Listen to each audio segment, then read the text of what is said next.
Hi everyone, I'm Jeff. And I'm Anna, and you're listening to We Judge a Show by Its Pilot, a podcast hosted by us, a married couple with an endless love for TV. Whether you're looking for a new show to binge or wanting to revisit an old classic, let us be your guide through the infinite list of TV shows. So come join us every Friday as we discuss the pilot for a TV show while also sharing personal stories that parallel the storylines. We Judge a Show by Its Pilot, where your new favorite show is just one click away. Hello everyone, welcome back to our pod. Welcome back. That was good. I don't know. We just got back from seeing the new and final Downton Abbey movie. The finale, Downton. Downton, one of our favorites. We've done the pilot. We've talked about the pilot on here, and who knows, since it's called the grand finale, and we have specifically said that December we're doing series finales. Technically not a series finale, but it's a franchise finale. So you can kind of, because it was a movie, right? Yeah. We might do that. You never know. I think we are. Yeah. Hopefully this is far enough. This is far away enough that people will forget. Yeah. But yeah, it was so good. And can be able to watch it on streaming by yes. then. Yeah. Yes. Hopefully it'll be on Max or Peacock or whatever it comes on. So it was really good. Bates and Anna still remain my favorites. However, so cute. Edith kind of became my favorite character for this movie, because, if we're going to talk about characters who've done the most evolution, who have changed the most since the beginning, when we talked about when we talked about her in the pilot, she's a badass, and she showed it, and we were getting all into it. It's really funny when you get so invested in a fictional world. Obviously, we're doing a podcast about TV shows. This is what we do. It's what we do best.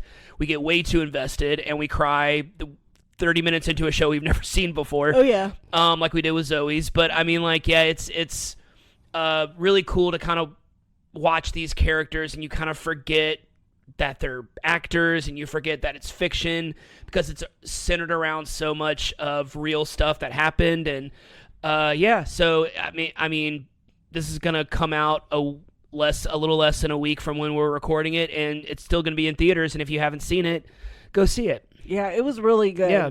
It was a good wrap-up to, everything that had been going on in the second movie and just sort of the whole series. And what's really interesting is that a lot of the discussions in the pilot finally came to fruition in the grand finale. Yeah. And I really thought that was cool. Yeah. Because the pilot was so fresh in my head, because we did it for UK July, month. yeah. Yeah. It was fresh in my head, so I remembered everything, and I was just like, wow, they kind of did a full wraparound, full circle moment. All right, enough of that. Enough of Downton. We are closing out musical month. It's been a really fun month. We've done a lot of really great shows. I have truly enjoyed cutting down our episodes to once a week. I feel like we get more out of it, and I feel like this is the first show. It's funny because we did a musical theme month that I feel like is a traditional musical. This one? Oh, in a yeah. sense. It's the only one that's really like a traditional musical, but it's like a parody of it. It's a satire of it. Yeah. We are talking about Schmigadoon, which this was the show I had never heard of it. I only knew of it because of the cast. That's the only reason why I knew about it. Oh, okay. Because I'm a Key fan. I'm a Cecily Strong fan. Kristin Chenoweth. Well, I love all Fred of them. Armisen, Alan Cumming. This series is, I feel like every show we have done this month has had a stacked cast. But this one kind of takes the cake. This one they just kept coming out of the woodwork. Yeah. It was crazy. Yeah, it was like, we're like, oh, I forgot they were on the list. Yeah. Oh, yeah. Oh, them too. Yeah. Yeah. So we did Schmigadoon, and we have a lot to talk about. We're also going to talk about what you're going to expect from us in October, which is someone's birthday month. Oh, who's? One of us. It's not you, so I think that's me. I'm pretty sure that's me. Boo, it's your B-Day month. It is my B-Day month, and boy, am I excited about this one. I took a little inspiration from your birthday month, and took it and stole it and made it my own, like men do. And Yeah, so we're going to talk about all that in a little bit, but for now, we're going to talk about Schmigadoon. I just love saying the title of the show. And Anna's going to give us some episode and series information. All right, Schmigadoon.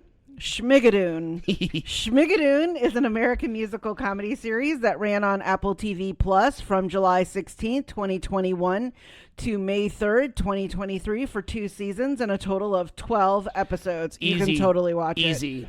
The series was created by Cinco Paul and Ken Dario, 2 longtime writing partners who were probably best known for writing the first 3 Despicable Me films. Love them. Love them.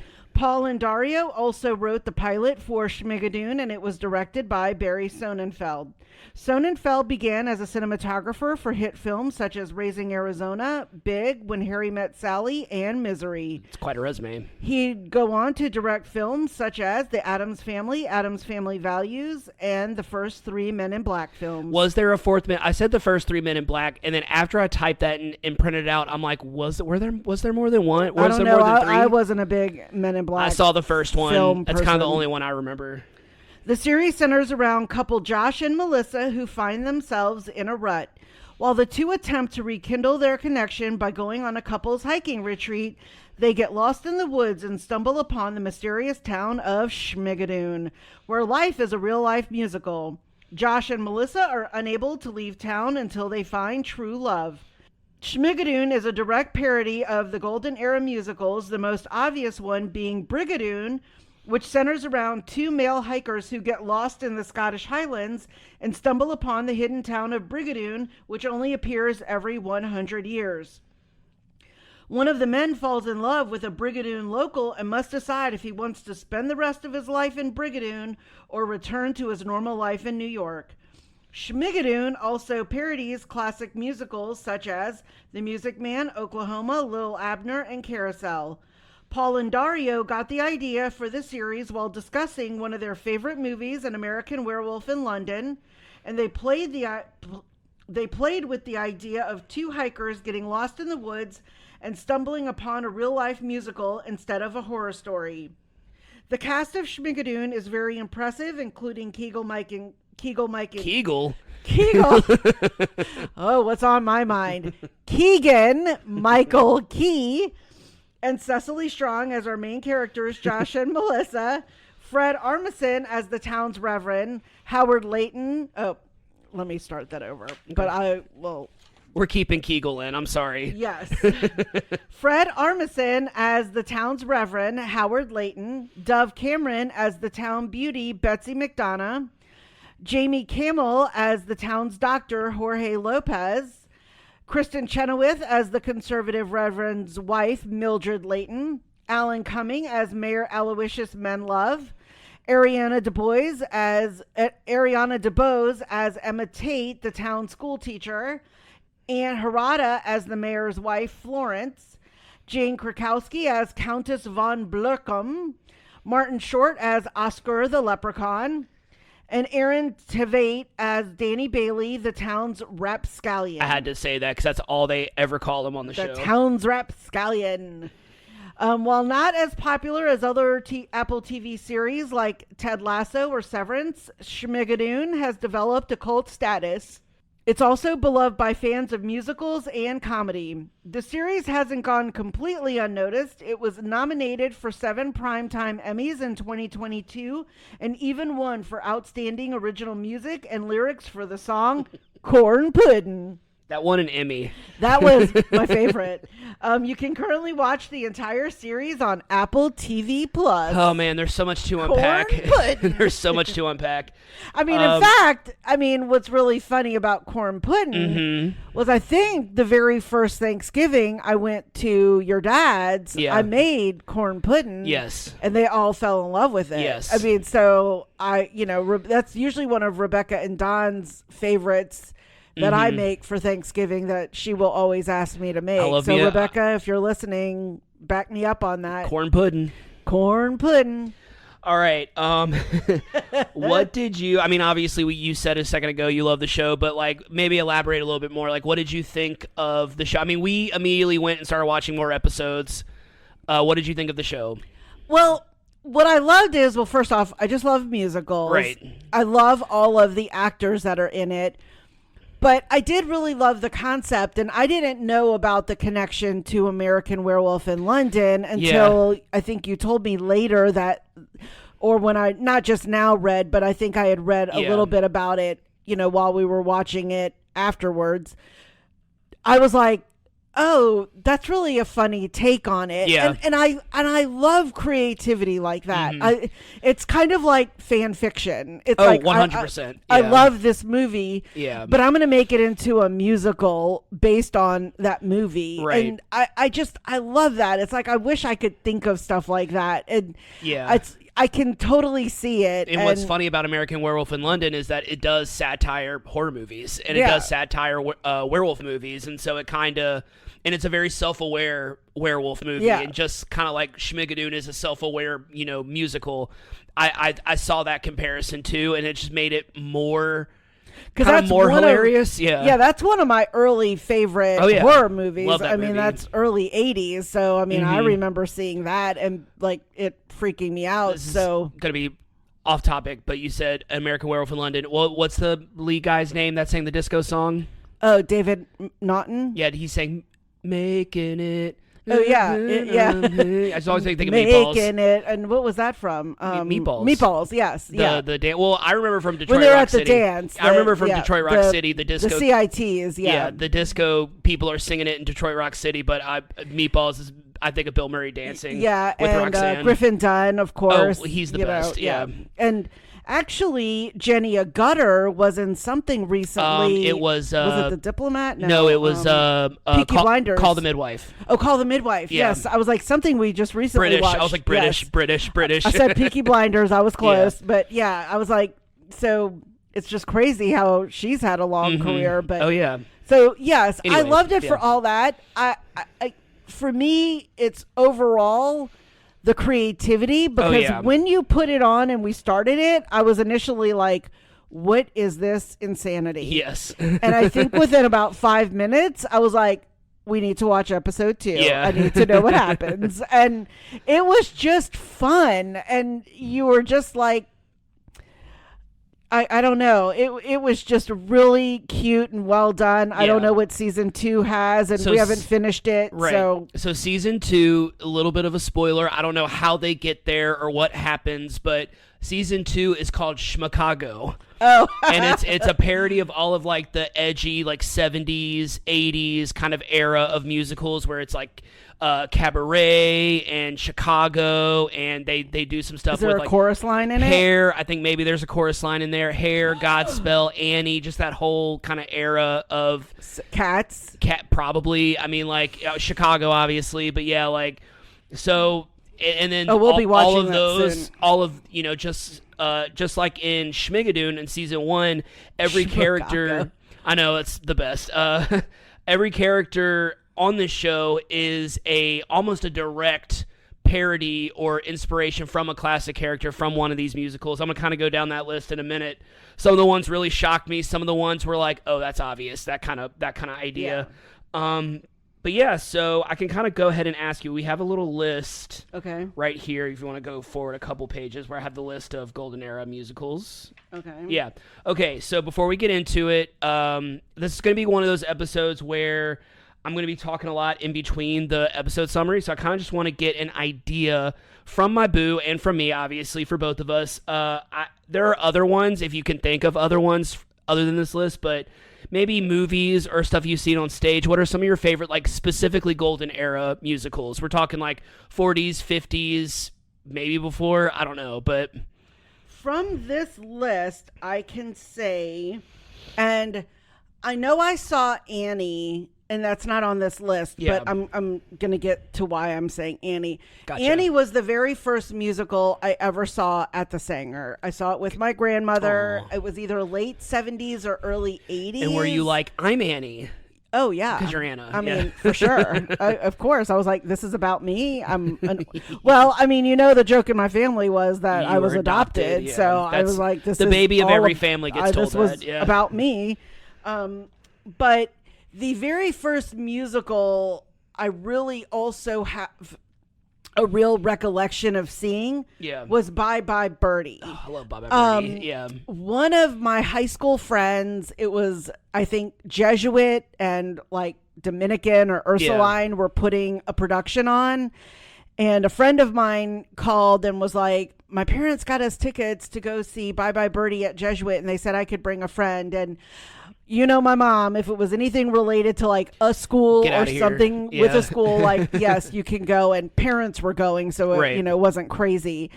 And I just remember, I was like, this is so fun. And I think that's what I love about the golden era. Yeah. Even the ones that I don't like My Fair Lady. Right. I already talked shit on that for the Smash episode. Yeah. So like I think what the golden era ones were not all of them always made sense, but they always looked like they were having a shit ton of fun. Just up there singing. Colorful, costumes, high energy. Yes, just dancing. Everything's a big number. It's like there's like some sort of fair or activity or entertainment or something going on.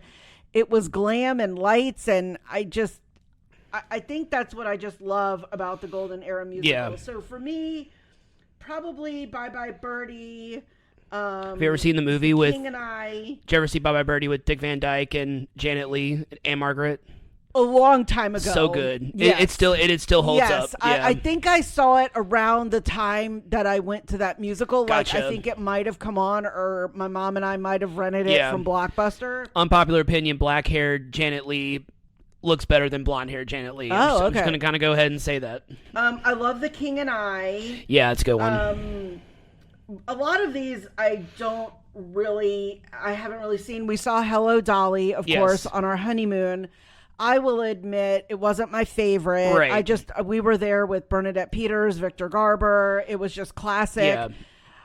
I mean, I think the whole theater that we were in, it was like terrible, small, cramped. Right. But we were in like a classic Schubert theater. Yeah. But the whole musical itself, again, it was very much like that golden era of like, I don't really still know the whole point of it, but Dolly was a matchmaker. Yes. The only thing she couldn't find for herself was love. Yeah. Yes.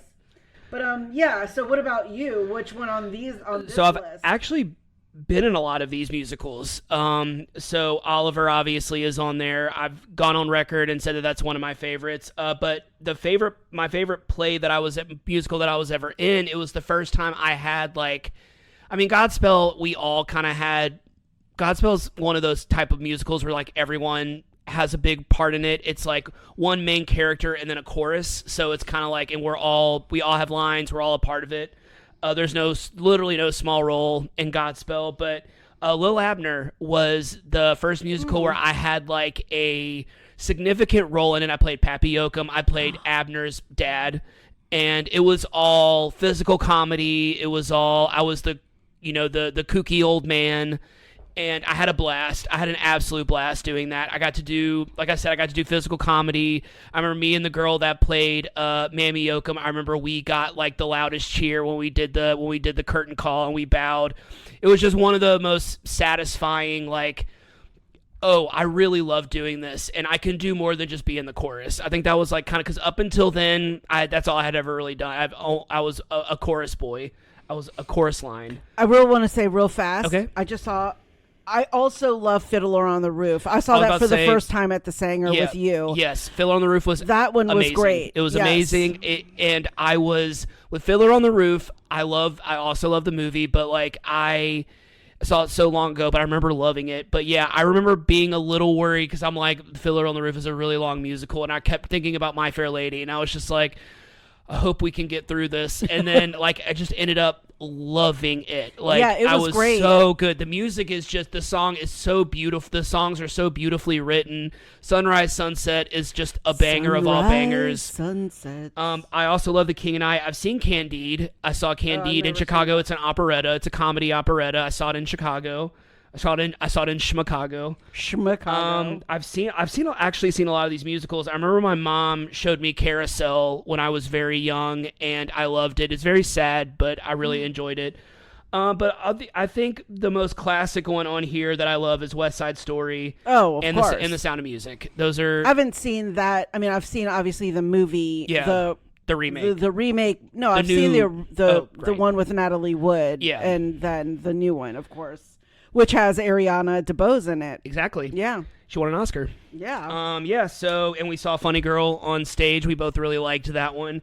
I mean, honestly, like the Golden Era is pretty banging. I gotta say, pretty great list. Yeah. But yeah, I mean, like I think ultimately Oliver, when it comes to like movies and seeing it on stage, like Fiddler on the Roof, Oliver, The Sound of Music, West Side Story, I would say those.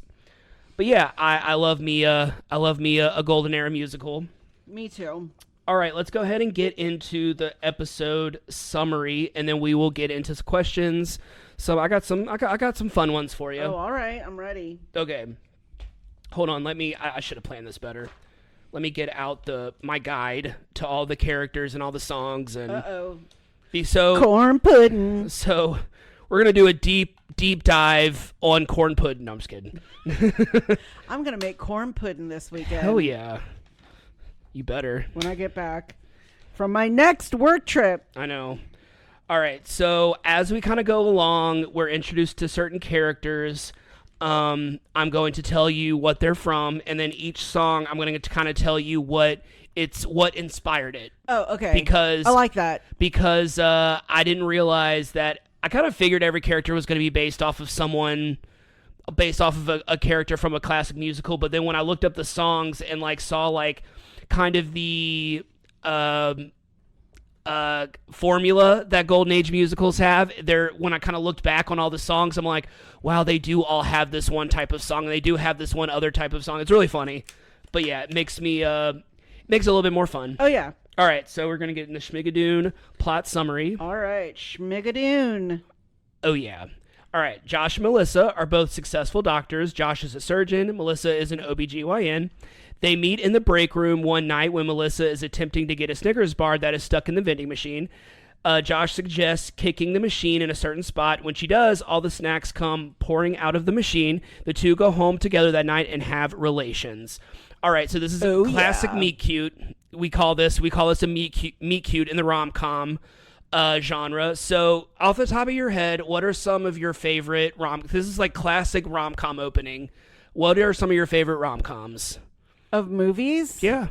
This is all about movies. This episode's all about movies, so we're just gonna say movies. Well, my favorite, of course, is like The Holiday. Oh yeah, that's one of my. I thought you were gonna say like The Age of Innocence. I'm like, that's not a comedy. I was waiting for you to say like some period drama because that's my boo. Yes. I'm trying to think what like that's like a lot of pressure. Yeah. I have like random ones that I actually don't really like the movie itself, but I love watching it for some reason.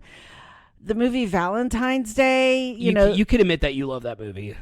I don't actually per se love it. I love just watching it. I don't know why. It's a very bizarre, contrary statement to me. Yeah, I was like, I don't understand the difference. Yes, well, one, because like it's all a mess, you know, like Jennifer Garner, you know, Patrick Dempsey's like cheating on his wife, and then Jessica Alba doesn't really like, you know, Ashton Kutcher and all of the things. But I don't know why I love watching it. Maybe because Taylor Swift is in it. I don't know.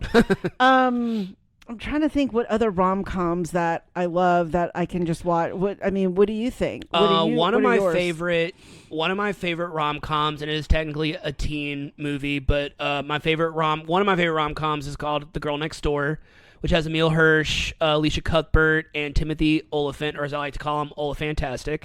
Alien Earth. Oh yeah, great. If you haven't watched Alien Earth, go watch it. But yeah, I love that one just because and Paul Dano is in it, who I also love, and Chris Marquette. I liked it because it kind of began as this very like typical kind of teen sex comedy, which was very common in the late 90s and early 2000s. There was a lot of sexy, raunchy teen comedy type movies, but this one was just very different. It was very sweet, despite it being kind of porn being the backdrop of it. Okay. Have you ever seen The Girl Next Door? I don't think so. We gotta watch it. It's such a funny movie. I thought of my other two. Okay, go ahead. Valley Girl. Oh yeah, classic. And then Modern Girls. Modern Girls is on my list now. Yes. Yes. You introduced that movie. Also, if you never see Modern Girls, go watch it. It's so good. You were so when we first not when we began dating, but when we started living together, we really started to be like, oh, you've never heard of this movie? Like, because you and I are both such movie people and such TV people that when one of us hasn't heard of another movie, we're like, what? You know, it's just because we're both just so surprised. And when I told you I'd never seen or even heard of Modern Girls, you were shocked. And also because Depeche Mode is such a big part of that movie, and that's one of my favorite bands. So, you were just like, and it was Virginia Madsen and just people that we both love. And Daphne Zuniga. Oh, yeah. I mean, like... Joe. I was trying to remember her name from Melrose Place. Melrose, we're back again. Yeah.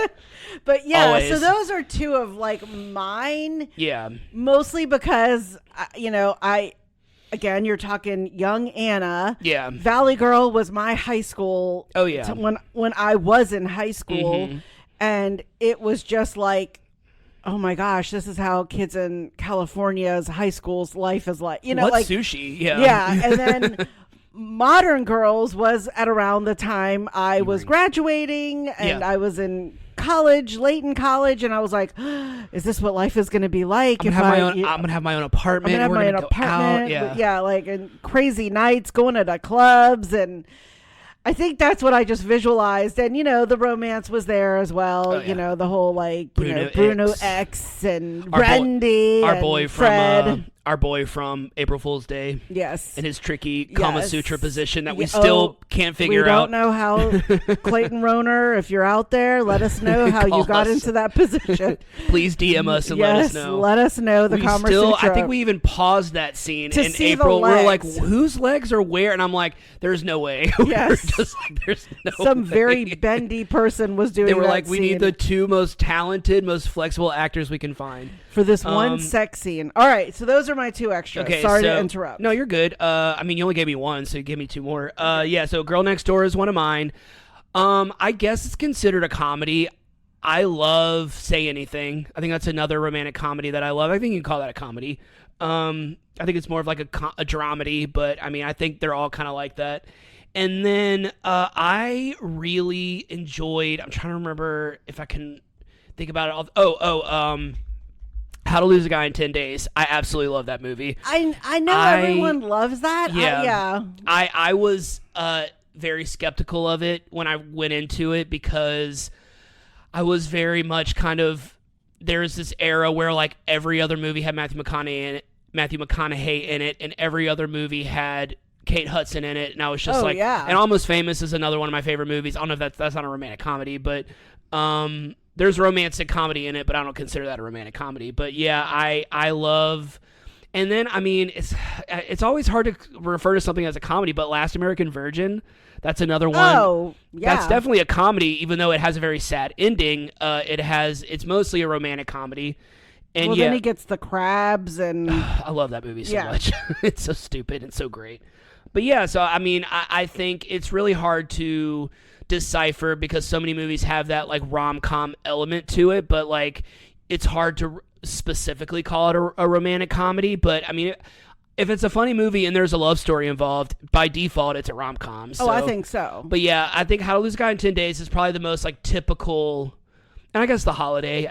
Is another one that I'm kind of like. I also love. I reluctantly love that movie. Maybe the way you feel about Valentine's Day, I feel about The Holiday, where I'm just kind of like, I can acknowledge that this is a good movie, but it's just like it's so stupid, but I love it so much. Well, it's so implausible. It doesn't make any sense at all. Yeah, it's like these two chicks like swap houses, and what are the chances? I have a hot brother. You have a quirky music friend, and it's just like Yeah, exactly. Yeah, but those are all great. Those are all great choices. All right, so they meet cute. They spend the night together.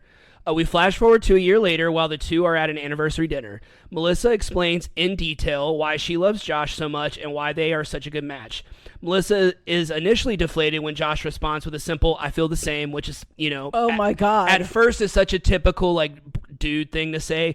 But those feelings change when the server surprises Melissa with a tray full of vending machine snacks, showing that Josh may not be great with his words, but he shows his love for Melissa in different ways, which I feel like is going to matter later in the season. Yes, I feel like that's going to come back. Yeah.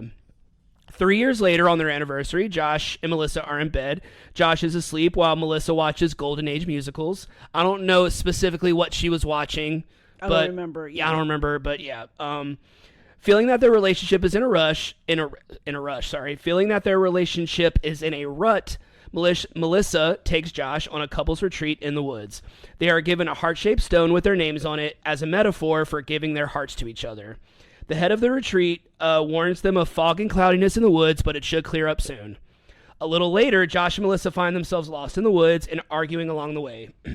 Melissa is upset that Josh lost her heart rock and feels like he doesn't take anything seriously. Josh feels the opposite of Melissa. He feels she takes things too seriously, which I feel like is a pretty common problem that a lot of couples have.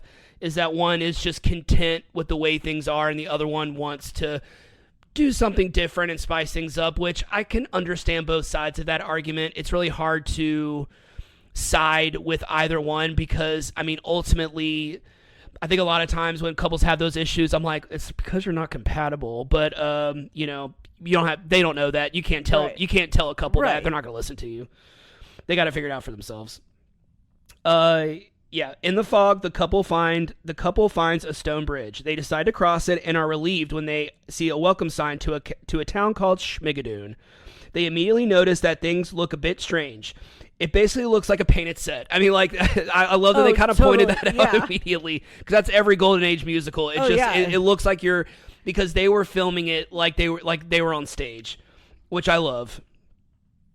It basically looks like a painted set. When they entered the town square, they are welcomed by the townspeople of Schmigadoon and are caught off guard when the townspeople go into full musical mode, and we get our opening number, Schmigadoon. Okay, so I didn't talk about the opening credits. I forgot. The opening credits are a very standard opening credits for those old school musicals they go on way too long, and You basically get like the instrumental version of every song you're going to hear in the musical, and you get the full, like, how people have end credits back in the day. They did that all at the beginning. Oh yeah, it's like the overture. Yeah. So yeah, exactly. So the opening credits was the overture, which is very classic.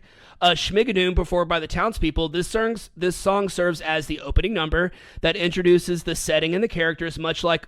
And it's funny because it's like Oklahoma from Oklahoma, Brigadoon from Brigadoon, Camelot from Camelot. It's like, they all kind of have that.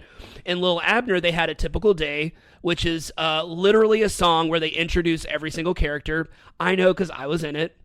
This is a classic trope that was used during the golden era of musicals. A great way to just get everything out there. These are your characters. This is the setting. You don't have to figure anything out. We're gonna just sing it to you very, very loudly. Classic. They are introduced to the townspeople through the song. Okay, so let's get through the townspeople. Okay. So I'm gonna kind of go through a little list of all the people. Betsy McDonough, who is played by Dove Cameron, she is based on Addo Annie from Oklahoma, or Daisy Mae from Lil Abner, just blonde, pigtails, farm girl type thing. Oh, my stars, like that kind of whole thing. Hi. Yeah. Jorge Lopez, which I don't know if we meet him in the episode, but he's based on Captain Von Trapp from The Sound of Music. Mildred Layton is based on Mrs. Shin from The Music Man. I've never seen The Music Man. I have not either. I know kind of what it's about, but not really. Emma Tate, who was also not introduced in this episode, is based on Marion Peru from The Music Man. Countess von Blurkham is based on the Baroness from The Sound of Music. The mean lady. Was she mean? Or was she was very cold. Okay. Always wanted to kind of go back and rewatch Sound of Music. I always just loved her clothes. She had those. I don't know who the actress was, but I had a huge crush on her when I was a little kid. She had the beautiful, like, fuchsia gown, if I remember correctly. And we might be going to see that in Salzburg in April. Oh, yeah, we got to stand on the Do-Re-Mi stairs. Oh, yeah, and sing. So we have we're going to do that. And we're going to record it, and we're going to show it to everybody. We'll TikTok it. So even though neither of us are on TikTok. All right. Danny Bailey, the town's rapscallion, is based on Billy Bigelow from Carousel, which, knowing that, because in Carousel he was a carny worker, so that makes sense. And so at the very, very end, we meet Martin Short, who plays Oscar the Leprechaun. I cannot believe that this is based on a character from a musical. It's based on Og the Leprechaun from Finian's Rainbow, which I think we both have heard of before. I just don't know anything about. I don't know what it's about. I've heard of it. It's a very old. It's a very old musical. So the mayor isn't based on anyone directly. Fred Armisen, he's not based on anyone directly, but his bit in the opening song is a direct parody of the Mayor Munchkinland's bit from The Wizard of Oz. From Ding Dong the Witch is Dead, that whole thing. I mean, it even had the same music to it, and he even says as the mayor of Schmigadoon, he even kind of says the same thing. And although he's not in the main cast, Carson, the boy with the lisp, who announces it's time for the town fair, does that based on an actual character, Winthrop from The Music Man, which I think is awesome. And also a little fun fact, Kristin Chenoweth and Dove Cameron, this is their third musical movie series that they've done together. They were in The Descendants together. I love The Descendants. Maleficent and Mal. They played mother. This is the first time they're also not playing mother and daughter, because they were in the Hairspray Live, where they played Velma and Amber Von Tussle, the antagonists of it. the mean girl. And which is really funny that they've done 3 projects together, and they've all been musicals. And this is the first time they're not playing mother and daughter, which I also thought was kind of interesting. Cute. All right. They are introduced to the town people through this song. Melissa is impressed, as she loves musicals. Josh is annoyed because he thinks musicals are dumb. He doesn't like how people just burst into song. They both assume this is some kind of production where everyone stays in character and decide to play along. They decide to stay the night since they are lost and want to sleep in a regular bed. The innkeeper informs them that since they aren't married, they must sleep in separate beds. After some protesting, they agree to this. They are charged $1 for 2 rooms, which I thought was hilarious. When they try to sneak into each other's rooms, Mildred Layton appears out of nowhere. I mean, just on the stair, on the landing. Yeah. So which I also thought was really funny. She's the moral compass of the town, I guess. Melissa tells Josh she wants to check out the carnival where the Tunnel of Love ride is. Melissa is trying to make the best of their situation, while Josh just wants to leave. He agrees to go on the Tunnel of Love with her later that evening. When the evening comes, as we all could probably predict, Melissa is waiting for Josh, and when she goes to his room, she finds him sleeping. She decides to go to the Tunnel of Love by herself, and that's where she meets the town's rapscallion and carnival worker, Danny Bailey. Rapscallion. I've my new favorite word. I know it's not new, but new favorite word. Carnival worker, Danny Bailey, who seems to be attracted to Melissa. When she tries to have a normal conversation with him, Danny bursts into song, which is what you do in Schmigadoon, called You Can't Tame Me, and it's Danny's way of saying he'll never be tied down by a woman, even though it seems that's what he secretly wants. Okay, so it's not a parody of a specific song, but in Act 1 of just about all of these Golden Age era musicals, there's a love song type thing that's almost always sung by a male character, or it's a duet. I would say they say that If I Loved You from Carousel is the closest resemblance of it, because the man is singing it. Okay. It also has a similar vibe, and this is my personal opinion, it has a similar vibe of 16 Going on 17 from The Sound of Music. Oh. When he was kind of standing on the steps and she was kind of sitting and they were kind of following each other around. It very much reminded me of the gazebo. Okay. Of them kind of follow each other around. I can see that.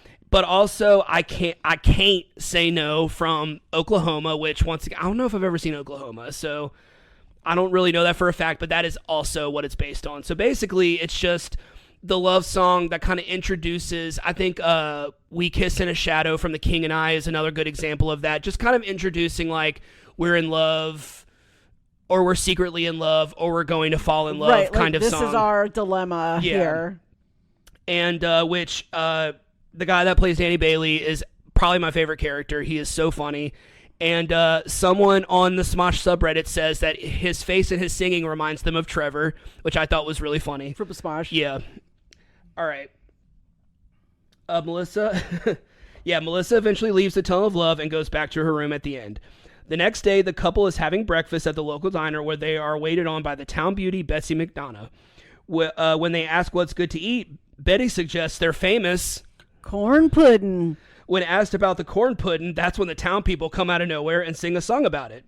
Josh has had enough and is ready to leave. Melissa is still into it and finds herself singing along. So this was probably the most fun I had doing research because oh my God. Corn pudding, it's really funny because like this is, first of all, is it's the banger of the episode. It's the show-stopping musical number. The song parodies the big group numbers in golden era musicals that serve little to no purpose to the overall storyline. The best example of this is Shaboopy from The Music Man, which I'm actually familiar with that song because they parodied it on Family Guy. Oh, okay. So that and Shaboopy.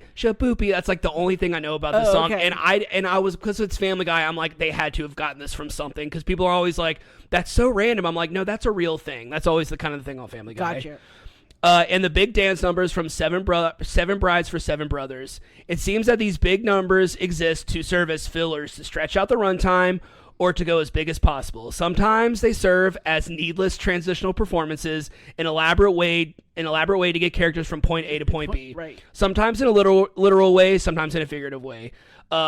Best examples of this are Put On Your Sunday Clothes from Hello Dolly, which I can absolutely vouch for. I was in the musical.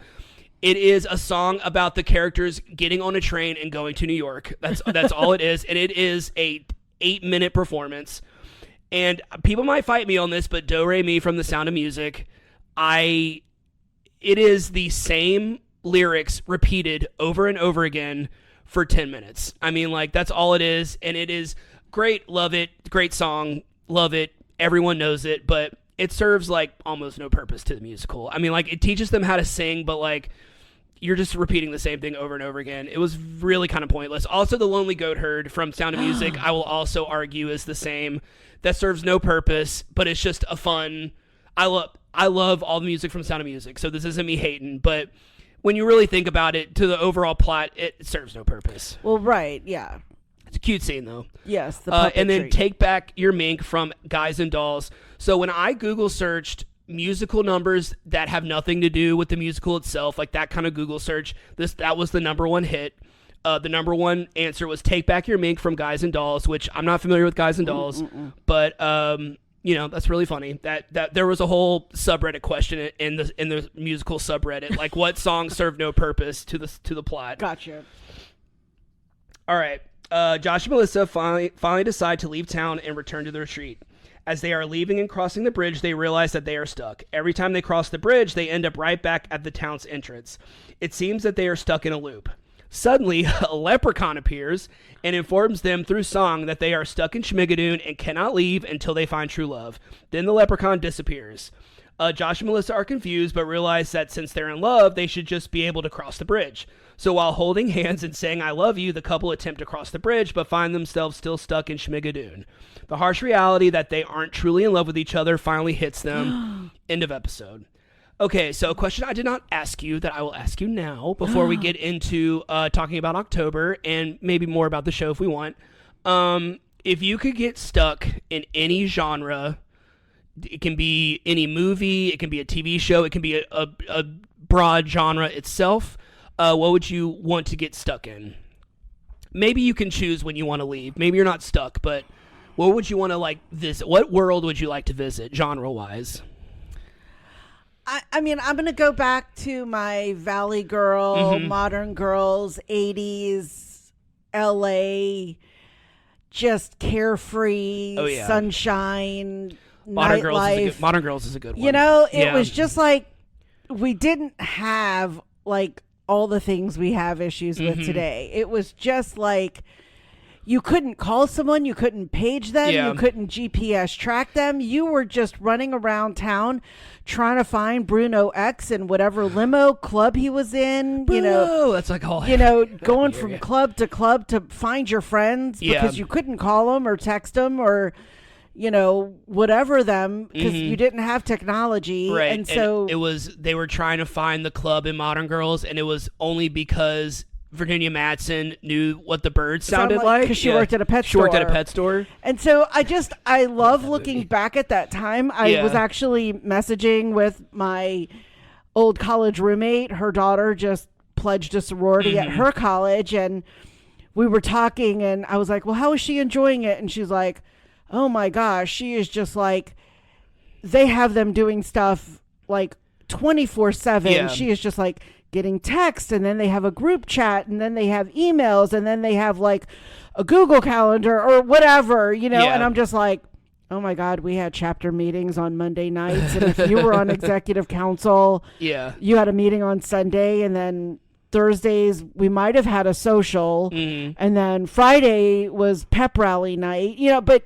you kind of had to keep that all in your head because there was no other place to put it. Right. I mean, you were just like, oh, okay. You might have gotten like a photocopy of the sorority calendar, but now she's like, she's messaged by this person and her pledge person and her big sis and her this sis, and you're just like, it just has changed so much. Times, much simpler times, which to me was a little bit more fun.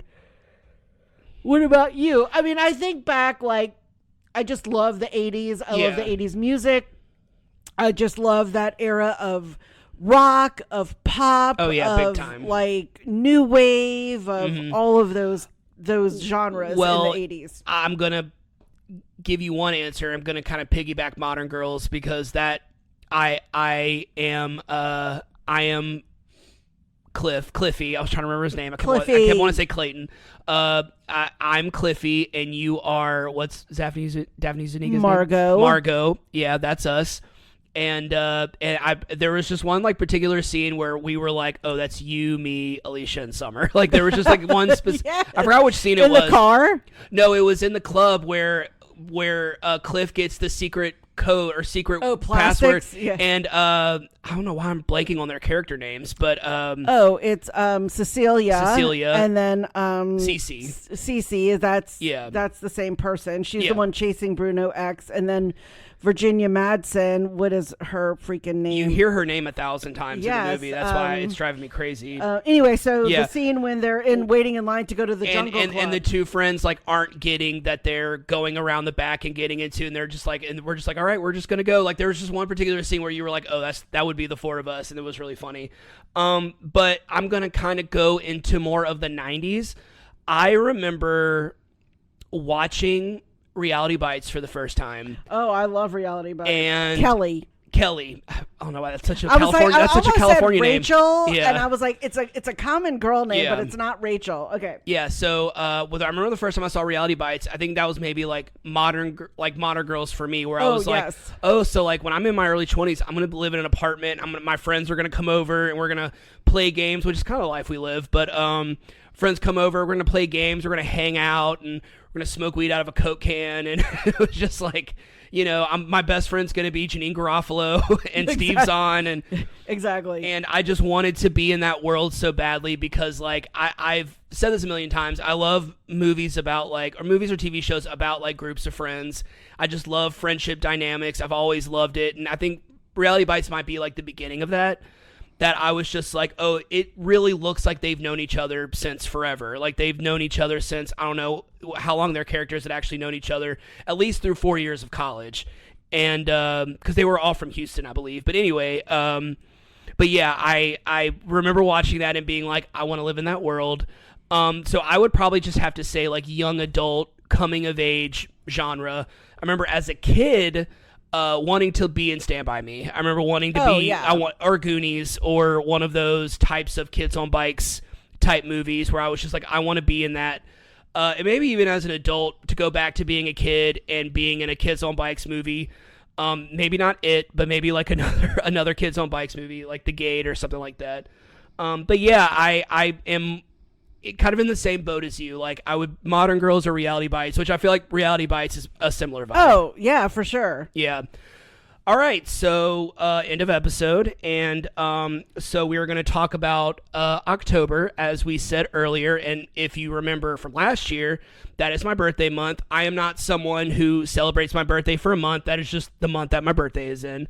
October, which I was having a tough time because I didn't want to do I think last October I just picked shows that I liked, or picked shows that like I wanted to watch, or something like that. I didn't really have like a specific theme. I think the only thing I did was like I picked all the shows. I think that was like the only real thing that I did for my birthday. I know I did a couple shows that I liked. Maybe I did a couple of like horror themes. I did like Scream Queens. And we still were maybe doing the new and old, or had we moved into I think we had dropped that at that point. Okay. I'm pretty sure we had dropped that at some point because I was doing like Melrose Place and Lost and Scream Queens and Grimm. Like I did a lot of like Misfits, like a lot of shows that like I just wanted to watch and talk about. But so for your birthday month this past April, you picked your favorite shows, and not your favorite shows, but shows that you loved, and you unintentionally picked shows that were kind of autobiographical. Yeah. Like they all kind of represented a different era of your life. Yeah. And that wasn't an intentional thing. That's just what ended up happening. It wasn't intentional, but when I wrote them out in the big picture and I started to sort of organize them, I was like, oh, wait, like... I'm just looking. You have Modern Girls IMDb page out. Yeah, I was like, oh, well, this could represent this, and this was this point, and it really all very much flowed, and that truly just happened by happenstance. Yeah. Yeah, so... And I thought that was really cool, and I loved it, and since from that moment, I was just like, I want to do that for my birthday month, and instead of doing TV shows... We've been talking about it. We've been trying to figure out a way to get it in. Yep. We've been trying to figure out a way to put it on the pod. We are doing reality shows for the month of October, finally. And what this is going to be my autobiography through reality TV. Okay. So this is going to be, the first one is going to be really my first reality show that I got into, which is going to be a big pull from my childhood. That is not, it's a reality show that is really can't find anywhere. I will explain the full story when we do the episode. My first, and then after that is my first real reality show that I fell in love with when I was like maybe a little older, middle school, high school, really high school, early 20s is really when I fell in love with it. And I've categorize it as my favorite show of all time. Then I have my guilty pleasure reality TV show that I watched when I lived in Florida. And then I have a very special reality show that Nick listened to the Zoe's Infinite Playlist episode, and he told me that the song that relaxes him is Linger by the Cranberries, which is a great song. Let it linger. Exactly. Sorry, Nick. I'm sorry I just burned your ears just now. But he'll be really excited because this was one of the first shows that he requested we do, and I'm finally doing it like a year and a half later. But yeah, so it's going to be the reality show that I watched that reminds me most of when I first moved back here from Florida. Okay. And then I have my like current reality show that I got into when I met you, and it was a reality show that you got me into, and it was also my pandemic show. I can probably say, because I watched a lot of seasons of it while we were in lockdown and when we didn't have anything else to do. Yes. Does that say 58 to 10? 56. 56? Yeah, I have the ESPN game cast of the LSU Southeastern game on. Yeah, it's going on right now. It still says that we have a 99.9% chance. So there's 0.1% that Southeastern might win in the last minute and 6 seconds. It's possible. 8 touchdowns in the next... Run back and forth and back and forth. Just Hail Mary, Hail Mary. Exactly. Yeah, so I'm really excited about this month. We've watched all but 2 of the shows. We're going to start recording the weekend that you come back from your work trip. I'm really excited. I have a whole bunch of stories to tell, questions to ask, and didn't run out of any ideas, and I picked the shows. We had more because we were still doing the 2 a week when you initially did this, and so you had to pare it down. We've even thought of doing 1 extra bonus if we can fit it in, but because by October my travel stops a little bit, but I think you picked some bangers. For your month. And we're gonna watch the first one that we're going to do this month. We're going to watch that after this, and I keep trying to brace you for the cringe that you're going to be watching. I know, I've never seen it, so this is insane. Yeah, so really excited about that. Can't wait. Yeah, so we're going to wrap this episode up, and we will see you next Friday for the beginning of Jeff's birthday month. But until then, thanks for tuning in. And if you haven't already, go ahead and follow us on whichever platform you're listening to this podcast on. That way you'll be notified every time we publish a new episode. You can follow us on Instagram at WeJudgePilotPod. We're also on Facebook. You can leave us a comment, suggest a show for us to watch, or leave some emojis in the comments. What you got? Okay, I didn't have that many. I had any of the music notes, like the Right. microphone, any of those, like the movie theater masks to represent all the theater musicals. The trees, because they're hiking. Corn. Of course. For corn pudding. The bridge. The hotel. The leprechaun. A heart for true love. A B for Melissa, because Melissa means honeybee. That's your middle name. And it's my middle name. And then a key for, not Kegel Michael, Keegan Michael Key. The doctors and chocolate, because of the vending machine, all Right. the candy. Well, all right. Well, we are going to head out, but we'll talk to you soon. Thanks for listening.